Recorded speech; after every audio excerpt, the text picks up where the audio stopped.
मैं अव्यक्त कुमार वर्मा अपने यूट्यूब चैनल अव्यक्त वर्मा गुरुकुल में आप सबका हार्दिक स्वागत एवं अभिनंदन करता हूं। आज हम संस्कृत साहित्य के अंतर्गत पढ़ने का प्रयास करेंगे महाकवि बाणभट्ट का जीवन परिचय। महाकवि बाणभट्ट का जीवन परिचय। तो आप देख पा रहे होंगे क्या लिखा है, महाकवि बाणभट्ट का जीवन परिचय। ठीक है। भाषा शैली, उनकी गद्य शैली किस प्रकार से रही संस्कृत साहित्य में, और महाकवि बाणभट्ट का जीवन परिचय क्या रहा है, तो संपूर्ण जानकारी आपको संस्कृत के प्रसिद्ध श्रेष्ठ लेखक महाकवि कौन, बाणभट्ट, उन्होंने कैसे अपना जीवन परिचय में क्या क्या आता है तो आप देखेंगे। परीक्षा में के बहुत महत्वपूर्ण ये वीडियो है, तो इसके लिए आप इसको अच्छे से याद कर लेंगे। चलिए पढ़ने का प्रयास करते हैं महाकवि बाणभट्ट का जीवन परिचय। ठीक है, तो आइए जानते हैं परीक्षा में कौन कौन से प्रश्न आ सकते हैं, तो इस विषय में हम आपको जानने का प्रयास करेंगे। तो पुनः इसको हम देखेंगे क्या लिखा है, महाकवि बाणभट्ट का जीवन परिचय। ठीक है, तो देखिए कैसे प्रश्न आएंगे, तो इसको देख लेंगे। प्रश्न देखने से पहले अव्यक्त वर्मा गुरुकुल चैनल में यदि आप पहली बार आए हैं तो वीडियो को लाइक शेयर और सब्सक्राइब करिएगा। अब अव्यक्त वर्मा गुरुकुल चैनल में आप सबका हार्दिक स्वागत एवं अभिनंदन है। जो भी वीडियो को देख रहे हैं सबका हार्दिक स्वागत एवं अभिनंदन है। नमस्कार करते हुए अब हम महाकवि बाणभट्ट के जीवन के परिचय के विषय में आपको बताएंगे। संस्कृत साहित्य में महाकवि बाणभट्ट का स्थान क्या रहा है, तो इसको आप ध्यान से देखेंगे। प्रश्न क्या आते हैं तो पहले देख लेंगे। महाकवि बाणभट्ट का जीवन परिचय देते हुए उनकी रचनाओं पर प्रकाश डालिए, अथवा बाणभट्ट के संस्कृत साहित्य में गद्य सौंदर्य को विवेचना करिए।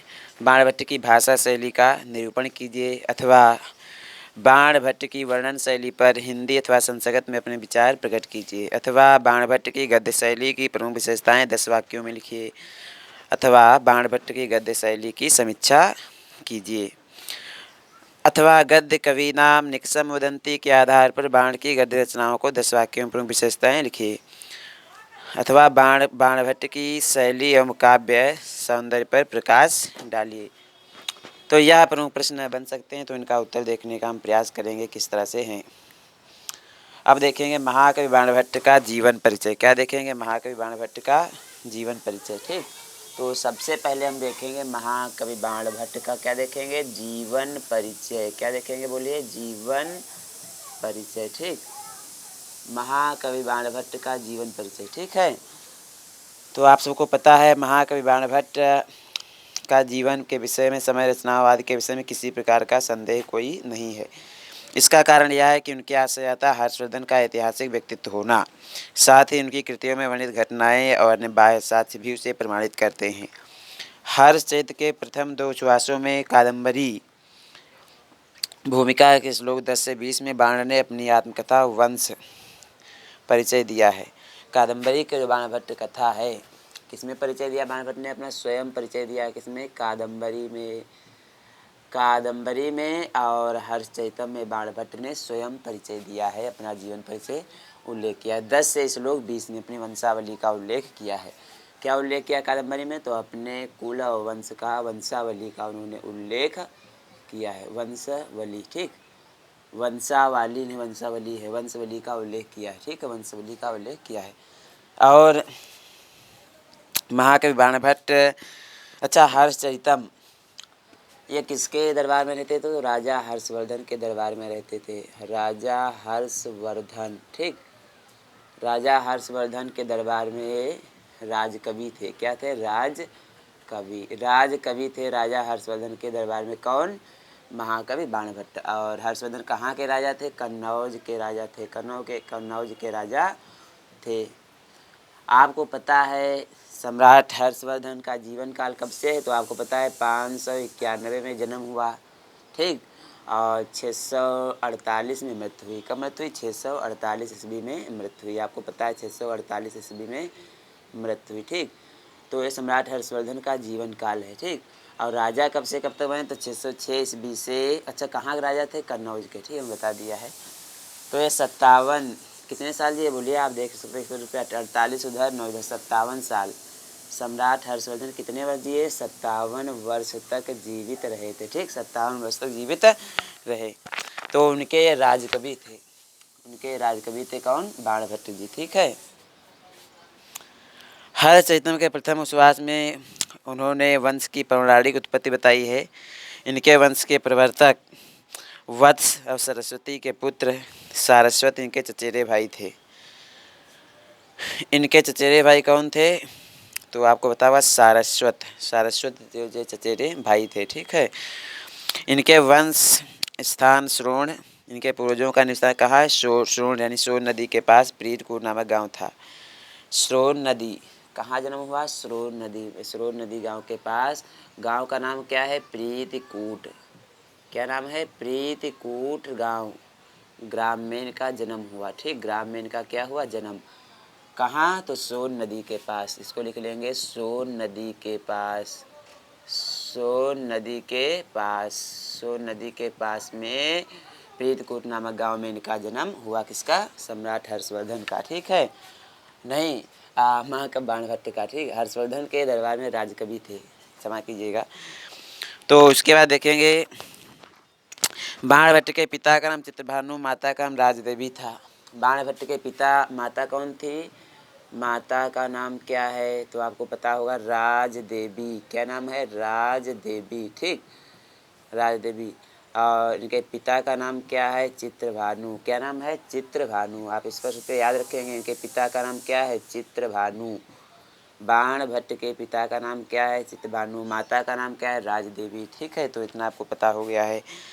और देखिए, बचपन में इनकी माता का देहांत हो गया। उनके पिता ने उनका पालन पोषण किया। ठीक, माता का बचपन में क्या हो गया? स्वर्गवास, स्वर्गवास, स्वर्गवास हो गया, देहांत हो गया। ठीक, इसका पालन पोषण किसने किया? पिता चित्रभानु ने पालन पोषण किया है। किसने किया है पालन पोषण? चित्रभानु पिता ने पालन पोषण किया। तो यहाँ लिख लेंगे, पिता ने क्या किया? पालन पोषण। किसका?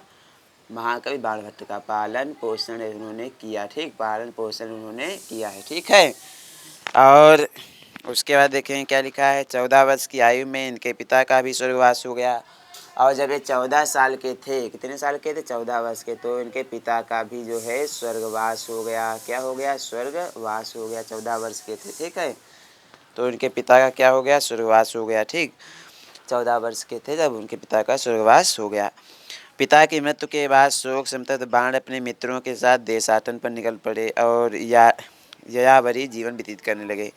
जब पिता की मृत्यु हो गई तो अपने मित्रों के साथ कहाँ गए? तीर्थ यात्रा पर, देश यात्रा पर। कहाँ गए? लिखेंगे देश यात्रा पर, देश विदेश की यात्रा पर गए, देश यात्रा पर। ठीक, देश यात्रा पर गए, देश यात्रा करने के। ठीक, देश यात्रा पर गए। और भ्रमण के दौरान बाण राज दरबारों गुरुकुलों में भी गए। ठीक, जो पे घूम रहे थे तो राज दरबारों में भी गए और गुरुकुल में भी गए थे। गुरुकुल विद्वानों के बीच रहते हुए बाण की प्रकृति बदल गई और अपने वत्सायन वंश के अनुरूप गंभीर स्वभाव से होकर जन्मभूमि को लौट आए। जब बाण घर वापस लौटे तो लोगों के द्वारा हर्ष का चरित्र पूछे जाने पर बाण ने हरचरितम की रचना की। बाण जब वे वापस आए तो लोगों ने पूछा कि हर्षवर्धन का चरित्र कैसा है, तो उन्होंने क्या लिखा? हर्षचरितम। क्या लिखा? बोलिए, हर्षचरितम। लोगों के द्वारा पूछने पर उन्होंने क्या लिखा? हर्षचरितम महाकाव्य, हर्षचरितम उन्होंने लिखा। ठीक, हर्षचरितम की रचना किसने की? प्रश्न आया तो महाकवि बाणभट्ट ने। किसने की? महाकवि बाणभट्ट ने हर्षचरितम की रचना की। आप स्पष्ट रूप से याद रख पाएंगे। ठीक है। अच्छा, और देखेंगे क्या लिखा है, तो आप देखते रहिएगा क्या लिखा है। अच्छा, इसके बाद देखेंगे, इस प्रकार बाण कुसंगत के कारण आरंभ में अव्यवस्थित थे, किंतु अपनी अभेद्यता के प्रभाव से श्री हर्ष के प्रिय मित्र बन गए। बाण में, अच्छा, पहले जब राज दरबार में गए, कहाँ? कन्नौज में। कहाँ गए? बोलिए, कन्नौज में, हर्षवर्धन के पास। तो हर्षवर्धन ने इनका बड़ा मजाक उड़ाया था। क्या उड़ाया था? बड़ा, बहुत ही मजाक उड़ाया था सम्राट हर्षवर्धन ने और इनको अपमानित किया था। लेकिन बाद में इनकी विद्वता से प्रभावित होकर के सम्राट हर्षवर्धन ने इनको अपना राजकवि बना लिया था, महाकवि बाणभट्ट को। किसको? महाकवि बाणभट्ट को, जो संस्कृत साहित्य के अमूल्य रत्न माने जाते हैं और कहा जाता है गद्य कबीराम निक्सम उदंती। ठीक है, और देखेंगे क्या लिखा है। अच्छा, उनके पास पैतृक संपत्ति तो खूब थी ही, राजाश्रय पाने के बाद उसमें और भी वृद्धि हो गई। अतः निर्धनता में जीने वाले अन्य कवियों की अपेक्षा इनका जीवन अलग था। कादम्बरी पूरी करने से पूर्व ही इस यशस्वी महाकवि का निधन हो गया और कादम्बरी का शेष भाग उनके पुत्र ने पूर्ण किया। कादम्बरी का शेष भाग उनके पुत्र ने पूर्ण किया था। ठीक है, अब देखेंगे समय। महाकवि बाणभट्ट का समय कब से कब तक माना जाता है, तो हमने आपको बता दिया है। बाणभट्ट हर्षवर्धन के सभा पंडित थे। क्या थे? हर्षवर्धन के सभा पंडित थे। बाणभट्ट किसके पंडित थे? हर्षवर्धन के सभा पंडित थे। तो आप देख लेंगे, समय में हम बता रहे हैं आपको बाणभट्ट का समय कब से कब तक माना जाता है। तो आप देखेंगे हर्षवर्धन के क्या थे? सभा पंडित। हर्षवर्धन के सभा पंडित थे। ठीक है, अतः बाण के समय निर्धारण में कोई कठिनाई नहीं। हर्ष का राज्याभिषेक अक्टूबर 606 ईस्वी में हुआ, उनकी मृत्यु 648 ईस्वी में हुई। हर्ष का राज्याभिषेक कब हुआ? तो 606 ईस्वी में अक्टूबर में। ठीक, और 648 में मृत्यु हुई, ईस्वी में मृत्यु हुई। ठीक है, तो इसमें कोई संदेह नहीं है। ताम्रपत्रों तथा चीनी यात्री ह्वेनसांग के संस्मरण से तिथियां निर्णीत हो चुकी हैं, बिल्कुल निर्णय मान्य हो चुकी हैं। ह्वेनसांग ने 629 से 645 तक भारत भ्रमण किया था और वह हर्षवर्धन के निकट में भी आया था। अतः बाण का समय 7वीं शताब्दी का पूर्वार्ध मानना उचित है। 8वीं शताब्दी ईस्वी से लेकर अनेक संस्कृत गद्यकारों ने बाणभट्ट या उनके ग्रंथों का उल्लेख किया है। अतः बाण के समय में कोई विवाद नहीं है। अब इसके बाद देखेंगे महाकवि बाणभट्ट की रचनाएं। क्या देखेंगे? महाकवि बाणभट्ट की रचनाएं। ठीक है, तो संक्षिप्त में महाकवि बाणभट्ट का जीवन परिचय जानने के बाद हम क्या देख रहे हैं? उनकी रचनाएं। क्या देखेंगे? उनकी रचनाएं। ठीक है, तो उनकी रचनाएं देखते हैं क्या है।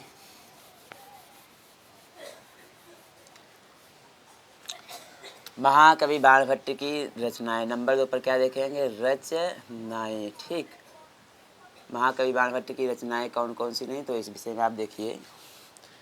तो महाकवि बाणभट्ट की रचनाएं मुख्य रूप से 2 ग्रंथ उपलब्ध होते हैं, हर्षचरितम और कादम्बरी। कौन कौन सी रचनाएं उपलब्ध होती हैं? नंबर 1 आता है हर्षचरितम। हमने आपको भी बताया भी था, हर्षचरितम कौन सी रचना है? हर्षचरितम। ठीक, चरितम, हर्षचरितम। नंबर 2 कौन है? कादम्बरी। कादम्बरी कौन सी रचना है? बोलिए, कादम्बरी। ठीक, कादम्बरी है। अच्छा, आप देखेंगे हर्षचरितम में 8 उच्छ्वास हैं। कितने उच्छ्वास इसमें? 8 उच्छ्वास हैं। 8 क्या हैं? उच्छ्वास। ठीक, ऐसे लिख लेंगे, उच्छ्वास। ठीक, उच्छ्वास। तो 8 उच्छ्वास हैं हर्षचरितम में, और कादम्बरी में सबको पता है क्या है। प्रथम 2.5 उच्छ्वासों में बाण की आत्मकथा है। शेष में महाराज प्रभाकर वर्धन से लेकर चिता में जलने को उद्यत राजश्री को बचाने तक का वर्णन किया गया है। कादम्बरी संपूर्ण संस्कृत अधिकारों की सर्वश्रेष्ठ रचना मानी जाती है। इसके 2 भाग हैं, पूर्व भाग और उत्तर भाग। कादम्बरी किसकी रचना है? तो पूर्व 2 भाग किए गए, पूर्वार्ध और उत्तरार्ध। कादम्बरी 2 भागों में, पूर्वार्ध और उत्तरार्ध। ठीक, उत्तरार्ध। तो आपको पता होगा कादम्बरी पूर्वार्ध उत्तरार्ध 2 भागों में, पूर्वार्ध भाग है कुछ और उत्तरार्ध भाग है। ठीक, कादम्बरी का। ठीक, कादम्बरी कथामुखम भी है, एक है क्या? कादम्बरी कथामुखम, तो ये पूर्वार्ध में आएगा। ठीक है, अब इसका हम देख लेते हैं। कादम्बरी संपूर्ण संस्कृत गद्य साहित्य की सर्वोत्कृष्ट रचना है। इसके 2 भाग हैं, पूर्व भाग और उत्तर भाग। पूर्व भाग में सबसे पहले बाणभट्ट के कथामुख है। पूर्व भाग में ही पूरे ग्रंथ का 2/3 यही बाणभट्ट की रचना है। उत्तर भाग को बाणभट्ट के पुत्र भूषण भट्ट ने पूरा किया है। बाणभट्ट के पुत्र थे भूषण भट्ट। अच्छा, बाणभट्ट के 2 पुत्र थे। कितने पुत्र थे? 2। एक का नाम था पुलिंद्र भट्ट, एक का नाम भूषण भट्ट। नाम याद रखेंगे, क्या नाम था पुत्रों के नाम? तो पुलिंद्र भट्ट और भूषण भट्ट। क्या नाम था? पुलिंद्र भट्ट और भूषण भट्ट, ये बाणभट्ट के 2 पुत्र थे। और बाणभट्ट अन्य रचनाएं भी बाणभट्ट की सामने आती हैं, तो देखेंगे कौन कौन सी रचनाएं आती हैं। चंडी शतक में दुर्गा की स्तुति की गई है। बाणभट्ट की एक और रचना मानी जाती है चंडी शतक। कौन मानी जाती है? चंडी शतक। आप याद रखेंगे, बाणभट्ट की रचना है चंडी शतक। 2 रचनाएं तो है, और भी रचनाएं मानी जाती हैं। और इसके बाद चौथी रचना है पार्वती परिणय। क्या है? पार्वती परिणय। ठीक, पार्वती परिणय। ठीक, पार्वती परिणय रचना है। और 5वीं रचना है कौन? मुकुटरिकम। आप याद रखेंगे मुकुट टडिकम, टडिकम, ठीक। मुकुट टडिकम एक रचना है। तो चंडी शतक में दुर्गा की स्तुति की गई। किसकी स्तुति की गई? दुर्गा की स्तुति की गई। पार्वती परिणय मुकुट टडिकम पार्वती की रचनाएं मानी जाती हैं। अच्छा, किंतु उनको 15वीं शती की रचना वामन भट्ट मानते हैं। अच्छा देखेंगे, अब हम देखेंगे वहाँ के बाणभट्ट की रचनाएं संक्षेप में जानने के बाद अब देखेंगे बाणभट्ट की गद्य शैली किस प्रकार से रही है, तो उसको देखेंगे। नंबर 3 पर हम क्या देखेंगे? गद्य शैली। जीवन परिचय हो गया, रचनाएं हो गई। अब क्या देखेंगे? गद्य शैली। बाणभट्ट की गद्य शैली किस प्रकार से रही है, गद्य शैली किस प्रकार से रही है, ठीक। इसको हम जानने का प्रयास करेंगे। तो देखते हैं क्या लिखा है गद्य शैली में, इसको अच्छे से पढ़ते हैं पहले। बाणभट्ट वस्तुतः महासंस्कृत गद्य की भव्य शैली के श्रेष्ठ कलाकार के रूप में माने जाते हैं। अर्थ के अनुकूल शब्दों का गुंफन इस शैली की विशेषता है। बाण एक पंचाली रीत के कवि हैं। बाण पंचाली रीत का तात्पर्य विषय के अनुरूप शब्दावली का प्रयोग। बाणभट्ट ने कौन सी रीत अपनाई? तो पंचाली रीति। याद रखें कौन सी रीति? पंचाली रीति। तो पंचाली रीत में क्या है? रीति मतलब जो है शब्दों को विषय के अनुरूप गुंफन करना ही पांचाली रीति होती है, ठीक है, पंचाली रीति। तो इसको और देखेंगे क्या लिखा है, इसको समझ लेंगे अच्छे से, परीक्षा के लिए बहुत महत्वपूर्ण ये है। समासों का अस्तित्व गद्य शैली की प्रमुख विशेषता मानी जाती है। ओजा समासा भूयस्तु में तद गद्यस्त जीवितम। समासों का जमघट लगा तो बाणभट्ट ने कमाल दिखलाया है। जिस प्रकार उन्होंने समास बहुल लंबे लंबे वाक्यों का प्रयोग किया है, उसी प्रकार समास रहित छोटे छोटे वाक्यों के प्रयोग में भी कौशल दिखाया है।